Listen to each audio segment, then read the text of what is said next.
So Tina Brown is basically slamming Meghan as a professional failure. She's implying that Meghan has been bad for Harry, and she has been basically begging Harry to return to the United Kingdom, and I guess without his wife and children, because she is on record as saying in several different publications that Meghan was supposed to save Harry, but that she hasn't, and it's too late for them in the U.S., for Harry in the U.S., and she's basically begging Harry to return to Britain and, yeah, leave his children and his wife. She doesn't say bring the kids, bring the wife. I mean, in fact, it seems that she clearly implies that the wife is an impediment. The wife is a sort of, a heavy burden and just a negative and bad for brand Harry. And so she's begging Harry to come back to the UK. And yeah, what do you guys think about that? Tina Brown, I don't really know much about her. The Tina Brown I remember from, say, 20 years ago is a very different person that I'm witnessing today. I remember this, she was much younger, weren't we all 20 years ago? But she was young and fresh faced and, you know, this British blonde who was working for one of the American uh, media conglomerates. I don't know whether it was CNN or NBC, but I remember she had a high profile on New York Magazine. She had quit one job for another. I think at that point her career just nosedived. Maybe when she went to New York Magazine, I don't know, but she was a big deal, back in the day. Now when I see her, I mean, she's clearly aged, almost beyond recognition, and she says things that I never saw in this fresh-faced blonde 20 years ago. Like she covered well who she really is.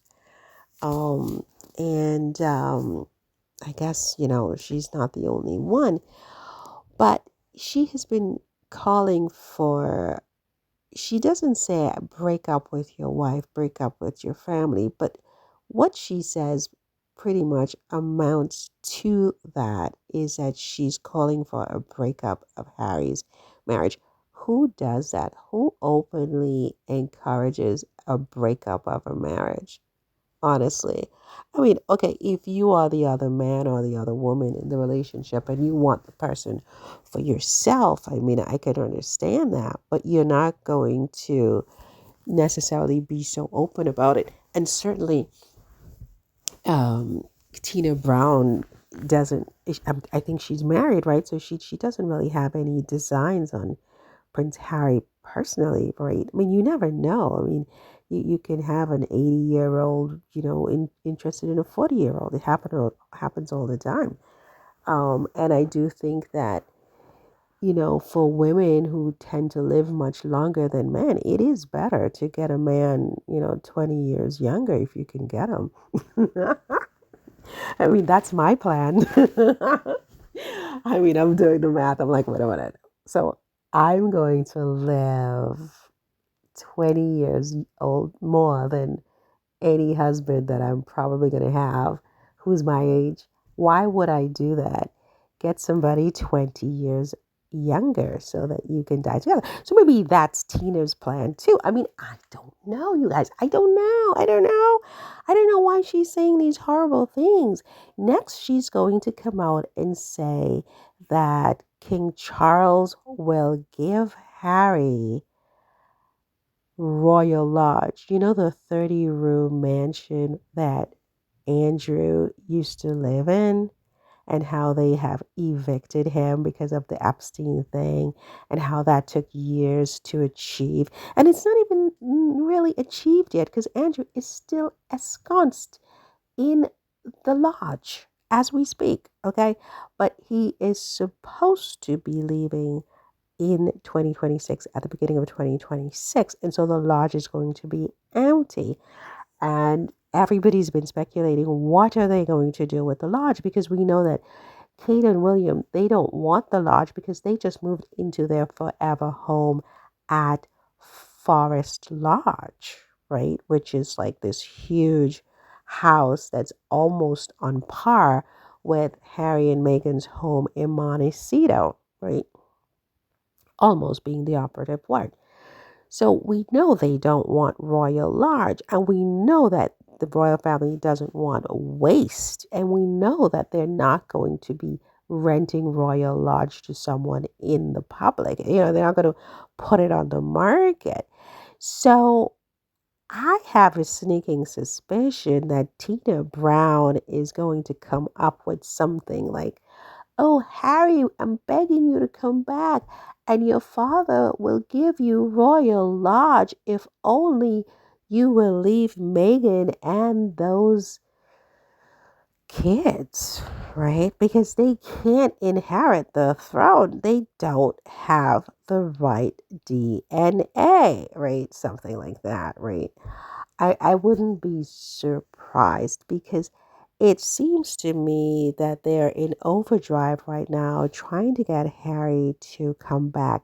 All of a sudden, it's just this heated overdrive of Harry, please come back. So they're begging Harry to come back and begging Harry to come back. It's not just Tina, even though she's probably more overt about it, right? But they're desperate for some reason, which I don't know. So Harry goes back because what is Harry going to do if he goes back? Clearly he's not going to go back to Frogmore Cottage. They must be out of their minds because it would be a step back from his life in Montecito and what he has achieved on his own with his wife, right?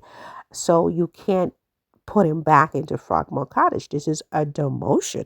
They have to sweeten the deal. They have to sweeten the pot. What are they going to offer him to come back? Because he has seen what has happened to Andrew, who is the spare of Charles. He has seen what has happened to Fergie, right? He has seen that there's almost a wipeout in the monarchy. There's nothing going on. He has seen how the media just ignores them. He has seen that Charles is 80 years old and with cancer. I mean, he's seen it all, right? The weather hasn't improved. Okay, so he comes back. He gets a British woman as a spouse.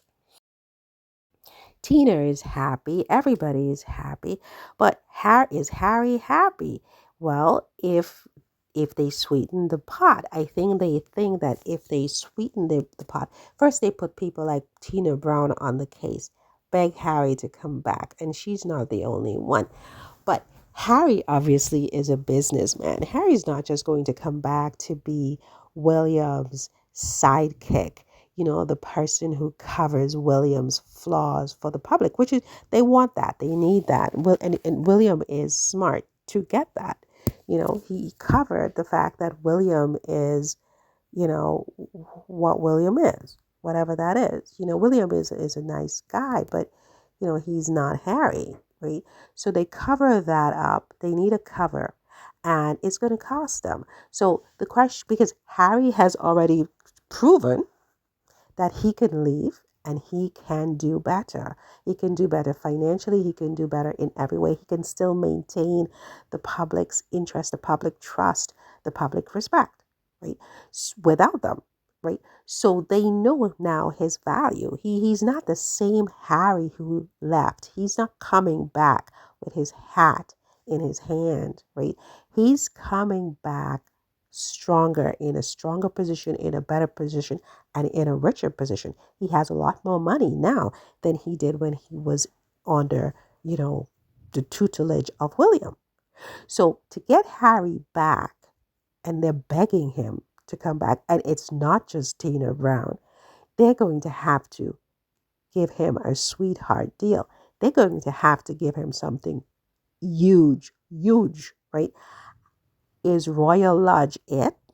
Are they planning to offer Harry Royal Lodge if he divorces Meghan and moves in there with the two kids because he's going to fight for the kids. We know that if there's a divorce between the Sussexes, this is going to be the custody battle of the entire history of the earth.